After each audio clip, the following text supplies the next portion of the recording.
Do you guys want to see how I make homemade queso fresco enchilado? Honestly, it's so much easier than you think. Let me show you how. We're gonna start off by adding 1 gallon of milk and make sure you're using whole milk. Now we set the heat to medium-high and warm the milk just enough so it feels like body temperature, similar to fresh milk from a cow. Also make sure to stir occasionally so it doesn't stick to the bottom of the pot.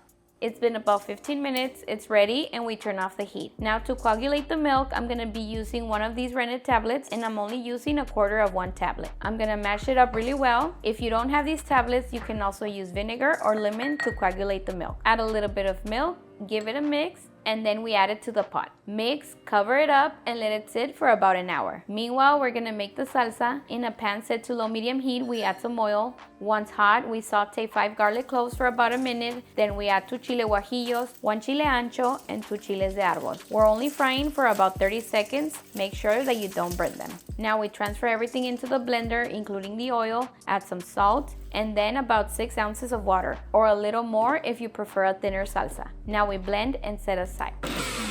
It's been an hour and the milk has thickened into curds, and now it's time to gently cut them up so that we can start separating them from the whey. You can also use your hands for this process. Now we let it sit for 10 minutes so that the whey, which is the yellow liquid, can start rising to the top.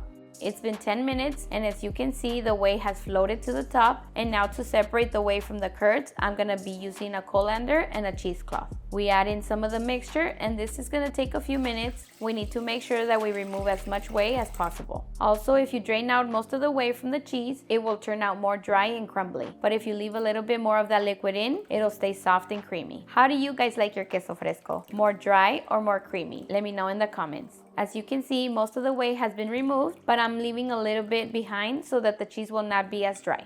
We transfer it into a mixing bowl, add some salt to taste, and mix until well combined. Then we add it to our cheese mold, press it down firmly, and add some of the salsa we made.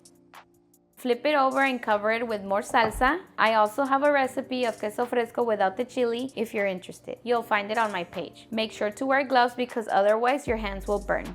Now I'm gonna enjoy this with a homemade tortilla de harina, frijolitos, a slice of the cheese, and more of the salsita that we just made. All right guys, and now for the moment of truth. Cheers!